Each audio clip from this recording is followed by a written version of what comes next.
እነሱ ሁሉም አንገታቸውን ይደፋሉ። አዘንኩ። ወዲያው የውሃ ሚዲያ ሄጄ ዲቦራም ቢንያምም ልጁን እንዳያወጡብኝ መናገር አለብኝ። ሁለተኛ ለምን የልጁ ሞግዚት እኔ ነኝ። በታክሲ ሲሄድ ይሄን ሊታቂዋለሽ የውሃ ሚዲያ የሚዲያ ልጅ ኮንትሮባንድ ልጅ ሌላም እየተወራበት እኔ በመሀል ጭንቅ ለልጁ ልብሱን ሁሉ ቀይራለሁ። አንዳንዴ እስቲ በማይታወቅበት ልብስ ይሁን አንዳንዴም እንደው አቃጥለዋለሁ፣ እናደዳለሁ በጣም እና ይህ ሁሉ ቤት ደግሞ ግራ ቀኙን አይቶ ይወስናል እንጂ እኔ እንደ ጠላት አይደለም እንትን ያልኩትኝ። ጠየቅኩ 15,000 ነው የጠየቅኩት። በቃ ያገኛል፣ አግኝቶ ነበረ። በእኔም ቪዲዮ ሰርቷል፣ አግኝቷል፣ በልጁም ሰርቷል። እና ይሄ ልጅ ሲጀመር እራሱ በሰራበት እንጂ ያገኘው ረዳው ነው የሚለው እሱ አሁን 70 ብር። ከዛ ልጁን ባገኘው ቁጥር 1,500 ብር አወጣለሁ አለኝ። ባገኘሁት ቁጥር 1,500 ልጁ ማለት ምንድን ነው የሚበላው? ይሄን ያህል 1,500 ብር። ያው እኔ እንደውም ይሄ እዚህ ጋር የተጻፈው በሙሉ እሱ እንትን ያለኝ ነው። ይሄ ሁሉ ማለት ነው 70,000 ብር። ከ70,000 ብር በላይ አውጥቻለሁ። ከዛ ደግሞ ካልኩሌት ያደርጋል ማለት ነው። ይሄን ያህል ነው ልጅህን ሲበላ ሲጠጣ የምትቆጣጠረው። ያልበላው ያልጠጣውንም ነው ልጁን የሚቆጣጠረው። እሺ ይሁን፣ እናመሰግናለን። እኔ ጤና ልሁን ለልጄ። ከዛ ያለፈ ደግሞ መች ነው የካቲት 24 ከፈለ። የጥርን የከፈለው። ከዛ የካቲት 24 ምን ተባለ? ነገርኳትኝ ለሴትዮዋ ለዳኛዋ ማለት ነው። ክቡር ዳኛ ይሄ ሰው ምክንያቱም ከኔ ጋር ቅራኔ ላይ ነው፣ እየተሳደበ ነው። ከኔ ጋር ሰላም ካልሆነ ለልጁ ምንም አይነት ቢሆን በልጁ ጨክናለሁ እያለኝ መልካም አእምሮ ይኖረዋል ብዬ ማሰብ አልችልም። ምክንያቱም ከኔ ጋር እልህ ውስጥ ነው ያለው። የፈለገ ነገር ቢሆን አይደለም ያላሳደገውን ልጅ አባት አሳድጎ እንኳን ልጁን ደፍሮ የሚገልበት ሰዓት ላይ ሆነን ሳያሳድገው ዞር ብሎ አይቶት የማያውቀውን ልጅ ዛሬ ይጨክንበታለሁ እያለ እንዴት አድርጌ ነው ከኔ ጋር እንደተያይዞ ልጄን አሳልፌ የምሰጠው? ከዛ አልኳትኝ ዳኛዋን እንደዚህ ቪዲዮ እየሰራብኝ ነው። ስለዚህ እኔ ልጄን ማሳየት አልፈልግም፣ የልጁ መታየት ይከልከልልኝ አልኳት። ከዛም በኋላ አቺም አይነት ነገር አለችኝ። እሺ አልኳት። ከዛም ባለፈ ደግሞ ምንድነው የካቲትን ከነገ ጀምሮ ነው ከ25 እስከ 30 አይደለም በቀጣይነት ቀጥ አድርጎ እንዲከፍል ንገሪኝ። ይከፍላል። ምንድነው ደንበኛችን አይደለም ለልጁ ለዓለም ይተርፋሉ ምናምን ነገር አለችኝ ማለት ነው። እሺ እንዳፍሽ አድርገው ብዬ ጥያት ወጣሁ፣ ዳኛዋን ማለት ነው። እና የሚገርምሽ ዳኞቹ ራሱ እንዴት አንቋሻው እንትን እንደሚሉኝ ሀሳቤ ሳልገልጽ ያባርሩኛል። እሺ ችግር የለውም፣ እኔ ልጄን ነው የምፈልገው፣ የልጄን ደህንነት እንጂ የእሱን ገንዘብ አይደለም። የካቲቱን ዝም አልኩ፣ መጋቢት ዝም አልኩ። ሚያዝያ ላይ መጥሪያ ደረሰኝ።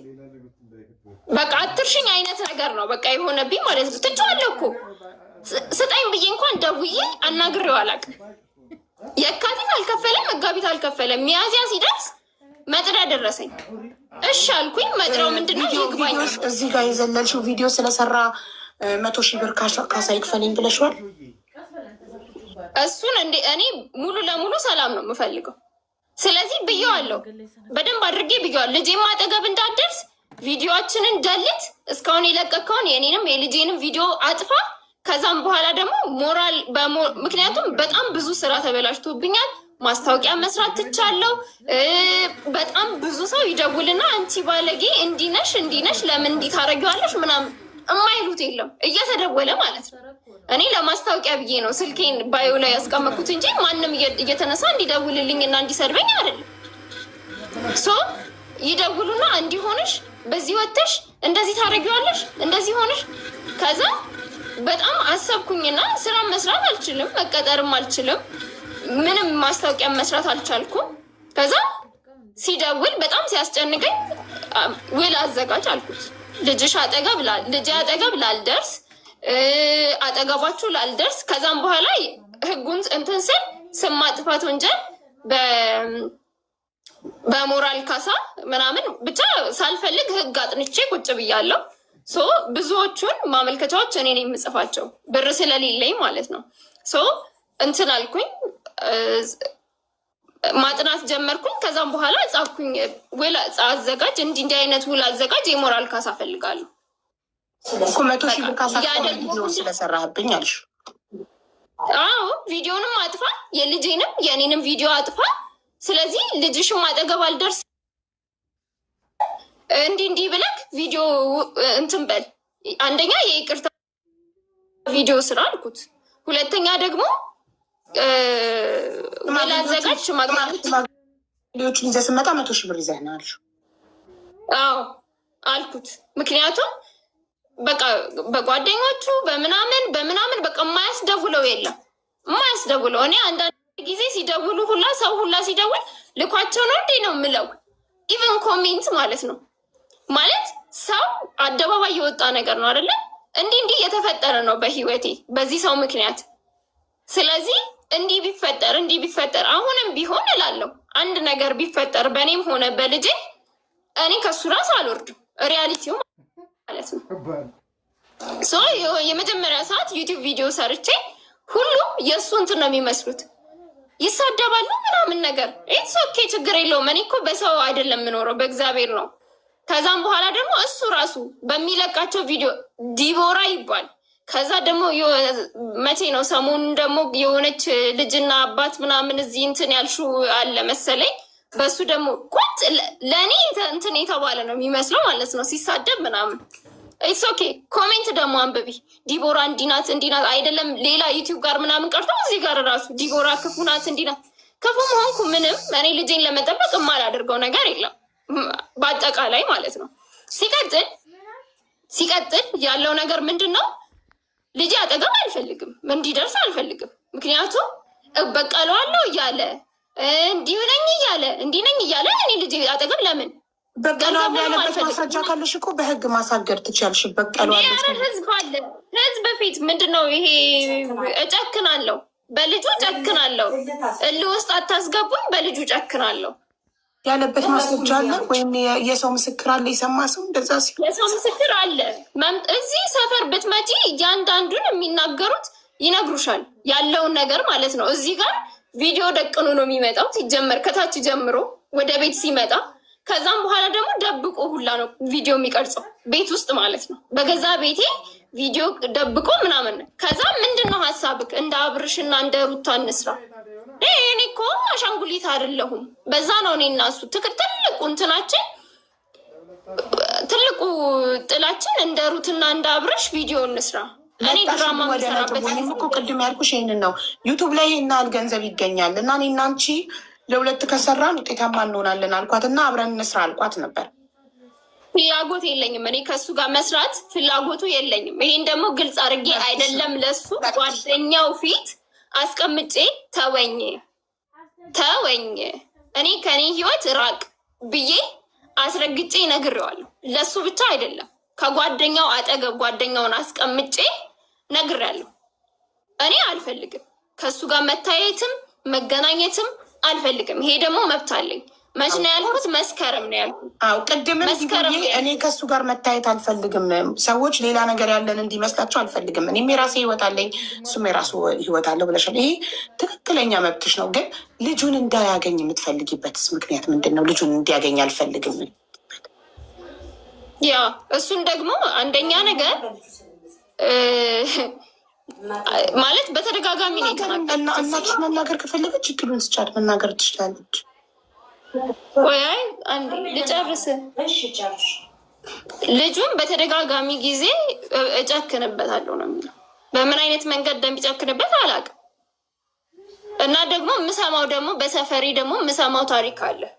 ልጆቻቸውን አሳድገው ደክመው ምን ብለው ሴት ልጆች ካሏቸው ደፍረው ስንት ታሪክ እንሰማለን። ከዛ ባለፈ ደግሞ በቅርብ በካናዳ የተፈጠረውን ደግሞ አይተናል ሰምተናል። 2 ልጆቹን አዝናናለሁ ሰላም ነበሩ አዝናናለሁ ብሎ ወሰደ። ከዛ ገደልኳቸው ብሎ ለፖሊስ ደወለ። አዎ ግን የምንሰማውን ታሪክ ሁሉ እኛ ላይ ይደርሳል ብለን የምናስብ ከሆነማ ህይወታችን ይቃወሳል። ማሪ እያንዳንዱ ሰው እኮ የተለያየ ባህሪ ነው ያለው።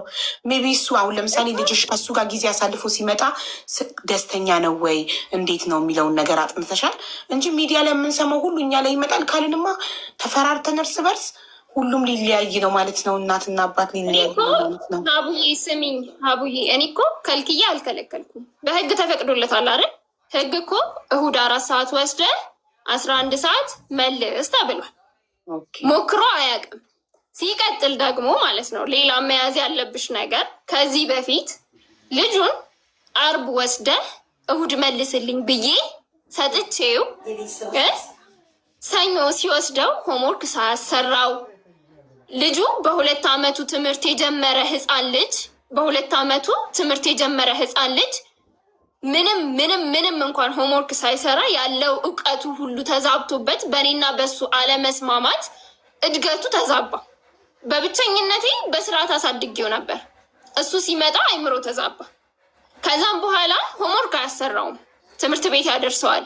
ከዛም በኋላ የመጀመሪያ ጊዜ አርብ ወሰደው። በቀጣይ ቀን ምን ያደርጋል? ሰለቸው። ውሰዱ ይባላል እኮ አይደል? ካልተመቸው ዲቦራ እኔ ልጅሽን መውሰድ አልቻልኩም ወይም ደግሞ ልጁ መውሰድ አልቻልኩም፣ ስለዚህ ፕሊስ ዛሬ ተባበሪኝና ውሰጁ ቢለኝ እኔ ልጄ ይደክመኛል። ትምህርት ቃል አስቀረው ማለት ነው።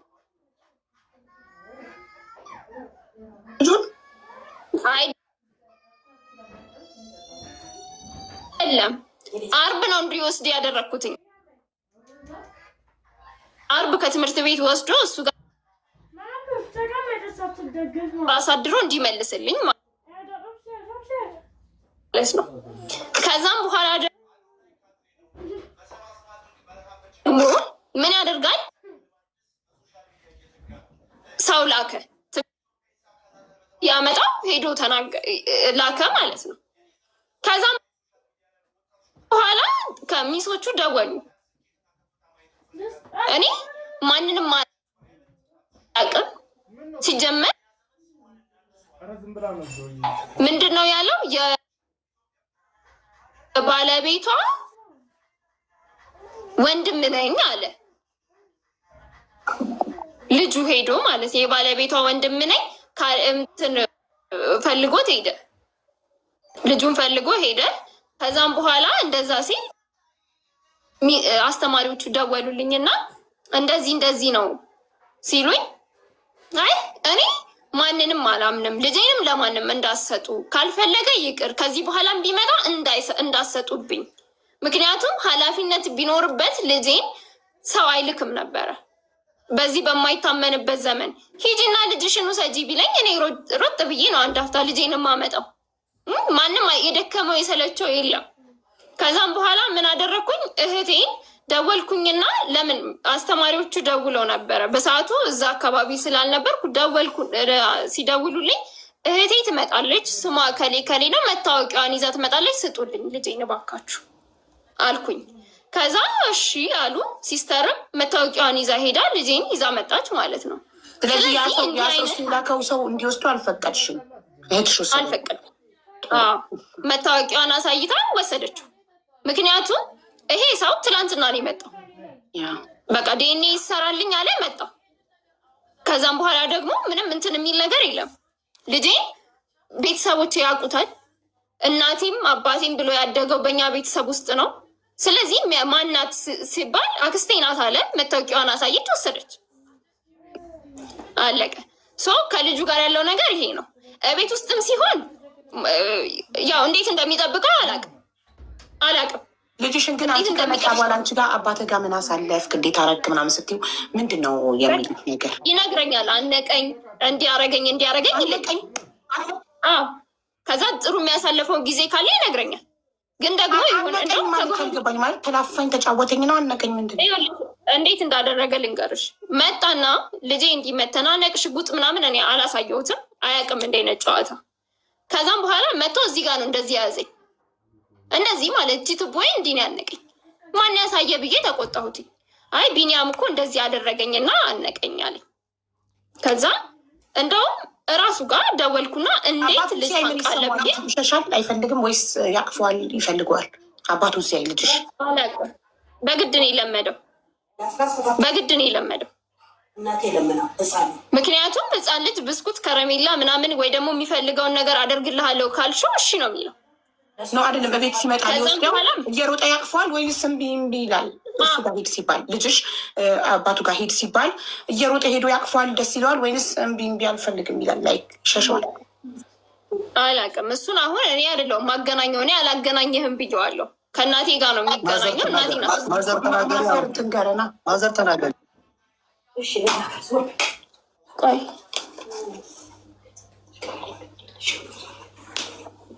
ለምን ቆይ እንደዚህ ላድርግ? ሰላም ደህና ነሽ? ሰላም ማዘር እንዴት ነሽ? ሰላም ነው ይመስገን። አለን። እኔ እንኳን ካለኝ ሁኔታዎች እኔ የመጀመሪያ እንኳን እንደዚህ መቅረብም አልፈልግም። ዛሬ ስለቀረብኩም እንግዲህ ለሚመለከተው ሁሉ ሰላም እላችኋለሁ። መልካም ነው። ሆኖም ሰው እንደዚህ ተወያይቶ ችግር መፍታት መልካም ነው፣ ቆንጆ ነው። አንድ ነገር አለ። እኔ ምኖረበት የነበረው ከደንበል ጀርባ ነው። ስኖር ጎረቤቶች ይጠሩኛል። ሲጠሩኝ የሆነ የድሃ ድሃ ነኝ እባካችሁን እርዱኝ የሚል ፊልም ቢኒያም ለቋል። ልጁን ታቅፎ ማለት ነው። ነይ ነይ ነይ እስቲ ይሉኛል ጎረቤቶቼ። እሺ እላለሁ። ይህን ፊልም ተመልከች ይሉና ያሳዩኝና እነሱ ሁሉም አንገታቸውን ይደፋሉ። አዘንኩ። ወዲያው የውሃ ሚዲያ ሄጄ ዲቦራም ቢኒያምም ልጁን እንዳያወጡብኝ መናገር አለብኝ። ሁለተኛ ለምን የልጁ ሞግዚት እኔ ነኝ። በታክሲ ሲሄድ ይሄን ታውቂዋለሽ? የውሃ ሚዲያ የሚዲያ ልጅ ኮንትሮባንድ ልጅ ሌላም እየተወራበት እኔ በመሀል ጭንቅ ለልጁ ልብሱን ሁሉ ቀይራለሁ። አንዳንዴ እስቲ በማይታወቅበት ልብስ ይሁን አንዳንዴም እንደው አቃጥለዋለሁ፣ እናደዳለሁ በጣም እና ይህ ሁሉ ሁኔታዎች በእኔና በህፃኑ እያለፈ ተሻግሬያለሁ።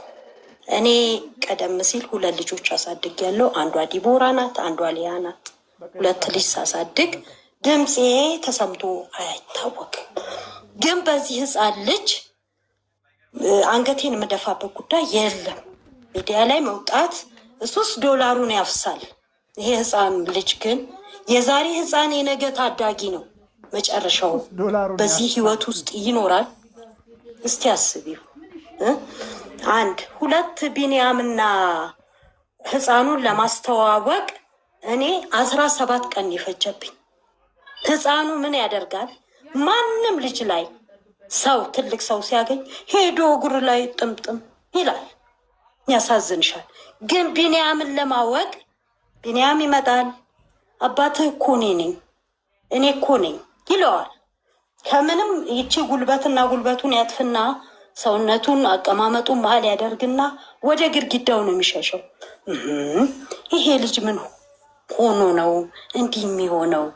እስቲ ቆይ ሁሌ ጊዜ እንዲህ ሲሸሸው አንድ ቀን እስቲ ቆይና ቢኒያም ወተት ይግዛልህ ብዬ ሄድኩኝ ወደ ቢኒያም መንገድ። ሲሄድ 3 ሆነው እየመጡ ነው። እስቲ ዛሬ ስጋ ግዛለት ቢኒያም ምናምን አልኩት። እሺ ብሎ ግማሽ ኪሎ ስጋ የተፈጨ ጎድንም እንደዚህ ወደ 800 ብር አወጣ። ልጁ ግን በዛው ልክ ራሱ ቢኒያም ተሸክሞት ልጁ እያለቀሰ እንባውን ያንጠባጥባል። ቢኒያም ጭንቅላት ላይ ንፍጡን ሁሉ ይሄ ልጅ ላይ ግባቡ ነው እንዴ? 17 ቀን ሙሉ ገባሽ ላይ አሁን ቢኒያም እንትን ግዛ አልኩት፣ ሶፍት ግዛ ዋይፕስ ግዛ አልኩት፣ ገዛ። እኔ የቢኒያምን ጭንቅላት አጸዳሁት። በቃ ጓደኞች እንዳያዩ ሂድ፣ በዚሁ ከነሱ ጋር ተመለስ። ልጁን ይዤ እኔ ገባሁ። መከርኩት፣ ልጁን ማለት ነው። እና ግን ከዛ በፊት ያጠፋው ጥፋት ቢኒያም ምንድን ነው? እሱ ልክ የመጀመሪያ ቀን አንድ ላይ መጣ አይደለም እንዴ በጋረድኩ አለ። ማሚ በጉን ተመልከች አለኝ። አይ እኔ እኮ በጉን መመልከት ውስጥ ልመልከት ምንም ማለት አይደለም። ግን እኮ እኔ ይቅርታ ያልኩ እዛው ሚዲያ ላይ ነው። ሚዲያ ብትቀርልኝ ነው ለእኔ ሀሳቢ። አላማ ቢኖረው አይደለ እንዴ ይህ ህፃን ተጨቆና ተሰድቦ ማደግ የለበት። ሞግዚቷ በስምንት ወሩ በህግ ነው የሰጠችኝ። አልሰጥ ብላኝ አንቺ ተማሪ ሩልሽ ወደ ትምህርት መሆን አለበት። ዲግሪ ብታጭ ዲፕሎምሽን እንኳን ያዥ እና እኔ እናት ሆኜ እያለሁ ይሄው በእናትነት ዲግሪ የለ ማስተርንም ባገኝ እማር ነበር። ህፃኑ ተወልዶ በ3 ወር ለማስተርነት ጓደኞቼ ሲሄዱ ጎንደር ዩኒቨርሲቲ ዲግሪ ተማሪን ጨርሻለሁ። ለማስተርነት መሄድ ነበረብኝ እና አራስ ትቼ እንዴት ሄዳለሁ? ግራ ተጋባው እና ቆይ ለማንኛውም ልጄ ትበልጥብኛለች፣ ህፃኑም ይበልጥብኛል እና አንድ ቀን ድል አገኛለሁ በማለት ማስተሬን ትቼ ልጄን በስርዓት ይዤ ያው እሷም ቢሆን ወደኋላ አላለችም። አዝላ ተላላኪነት ሰርታ ከተላላኪነት ልጅ አዝላ ማለት ነው። ከተላላኪነት ደግሞ እንደገና ተምራ ይህንን የነርሲንግ ሰርተፍኬት የጀግና የጎበዝ ናት። የአመንኩባት በልጄ ደስ እያለኝ ነው ያለሁት። በተወለደውም ህፃን ወደኋላ ልመልስሽና ቢኒያም የሚያስተምረው ከኔ 200 እርምጃ ወይም 200 ሜትር ማለት እኮ 200 እርምጃ ነው። አባት ነው ብዬ ሄጄ አልጠየኩትም። ለምን መጥቶ አምኗል እንጂ አልካደም። ይሄ የክህደት ልጅ ይሄ በዲኤንኤ የታመነ እንዲባልም አልፈልግም። አባት ነው ብዬ ዞር ብዬ አልጠየኩትም። ቀድሞም መጥቶ አልካደም። ሲክድም አልካደም። እኔ እዛ ሚዲያ ላይ ክጄ ነበር። እኔ እንጃ ምን ሆኖ ነው አልኩኝ። እኔ ራሴ ተራበ ተጠማ ለምን ጠጋ ብሎ አያማክረንም? እንረዳዋለን። ይህም አለው የልጄ ባልም አለ። በጣም እንረዳዋለን። ለምንድን ነው እንደሚሆነው ብለን ነው የደነገጥ ነው። ከመጣ ምን ነው ሰላም ቢሰጠን እዛው ምን ነው በይቅርታው በቀረልኝ ነው ልቤ ሀሳቢ። በጉ አለ እውቀት ስለታረደ እንዳለ ፀጉሩ ክስክስ ብሎበት ማንም የበላው የለም። ኧረ በእናትህ አንተው ራስ ከነ ጓደኞች መጣ ገባ እያልክ ብትበላ ነው ደስ የሚል ብዬ እኔ የተለማመጥኩት። እኔ አሁንም ዲቦራንም መለመን አልፈልግም፣ እሱንም መለመን አልፈልግም። እንዳውም እንደኔ ዲቦራ የከሰሰችው አንደኛ ሰላሜን እፈልጋለሁ፣ ሁለተኛ የልጄንም ሰላም እፈልጋለሁ፣ ሶስተኛ አባት ነኝ ብለህ ስለመጣ የዲኤንኤ ምርመራ ስላለ በዛ ብትረዳው ብዬ ነው። እችን አትክሱ። ብዙ ከባድ አይደለም። ልክ እንደ ከባድ ነገር ዲቦራ ከሳኝ ከዚህ ሚዲያ ጠፋው። ኧረ በኢየሱስ አይባልም እኮ ወንድሜ ልጄ። እኔ ልንገርህ ለካሌብ 30 ሺህ ብር እኔ ካሌብ የወጣለት ስሙ እንዴት ነው? እሷም ናቱ ብላለች። 9 ስም አወጣን የመጽሐፍ ቅዱስ ቃል። ከ9ኙም ካሌብ የሚለው ነው የወጣው። ነግሬዋለሁ። እና እኛ ያልነው ካሌብ መከራ አሸናፊ፣ ጥሩ ነገር አድራጊ፣ ድል አድራጊ ሰው ማለት ነው። ካሌብ ማለት ምንም ማለት አይደለም። እና ካሌብ ነው የምንለው ብዬ ነገርኩት። እንደው ሲወጣ ሲገባ እናቱ ልጁ ግራ እየገባው ዝም እና ቢኒያምን ያወቀው በ17ኛ ቀን ነው። በግድኔ ለምኘው እንዲች ጣቱን አድርጎ ጠበቀው። ቢኒያምን ማለት ነው። ከዛሬ ጀምሮ ቢኒያምን ባታከብር የኔ ልጅ መሆን አችልም ብዬ አስጠንቅቄው ጣቱን እንዲቻሽሎ ጠበቀው። ራሱ ቢኒያምን በ17ኛ ቀን ምን አይነት ልብ ቢኖረው ነው ብዬ ራሴም ዘገነነኝ። ህፃኑ ወንድ ልጅ ካየ ሄዶ ነው ላፍ የሚያደርገው። እንደገና መስከረም 1 የሆነውን ልንገርሽ። 7 ሰው በተሰበሰበበት እኔ ነኝ አባት አለ። የሚረዳው ልጅ ነው እኮ በጣም ያሳደገውን ልጅ ልደቱን እያከበረ ልብሱን ከህፃናት ልብስ ቤት ተፈልጎ እየተገዛለት በጣም እያሳመረ እያሳደገው ምን የቸገረው ነገር ከጡጦ አቅም ከዚህ ከማቀፊያ አቅም መጀመሪያ ሲወለድ በማቀፊያ ያቀፈውን ልጅ እኔ ነኝ አባቱ ብሎ ቁጭ ይኸው ዛሬ ድረስ ተውልኝ ስላለው እርግፍ አድርጎ ትቶት ያኛው ይኸው ዝም ብለን እየገረመን ነው በቢኒያም ያለ ነው እንጂ እየተደሰትን አይደለም። ሰው ቢያንስ ቢበዛ ከመጣ ወዲያ ሰው ሰላም ቢሰጥ ምን አለበት? እህቴ ያኛው ከማቀፊያ ጀምሮ እየገዛ ያሳደገው ምናችሁ ነው? የእህታችን የልጄ የእህቷ ባለቤት የእህቷ አባል ከዚህ በፊት አባቴ ብሎ አባዬም የሚለው ያንን ነው ያንኛውን ነው። እና በቃ ቢኒያም ደግሞ ከመስከረም 1 ጀምሮ እኔ ነኝ አባት ብሎ ሰውየውን ልጁን ካስደነገጠው በኋላ ለምነውም ቢያለ በ17ኛ ቀኑ ነገርኩሽ። ራሱ ቢኒያምም ያውቃል እንዲች ብሎ ጠበቀው ለመታረቅ። እኔ እናት አልሆንህም ቢኒያምን አባቴ ብለህ ካላልከው እኔ እናት አልሆንም። ከዲቦራም ከቢኒያምም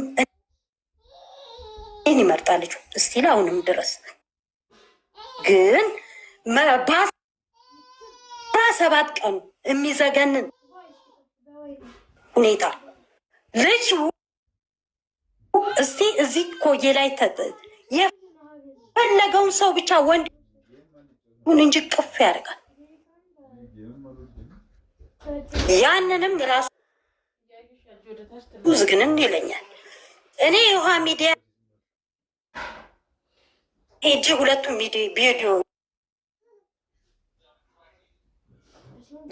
ቪዲዮ እንዳይሰሩበት ብዬ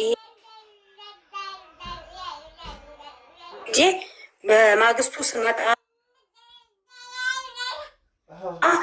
ሄጄ ሰዓት ሲሄድ ዳይሬክተሩ ፊት ልቀቁኝ አለ። ለምንድን ነው የምታዘኝ?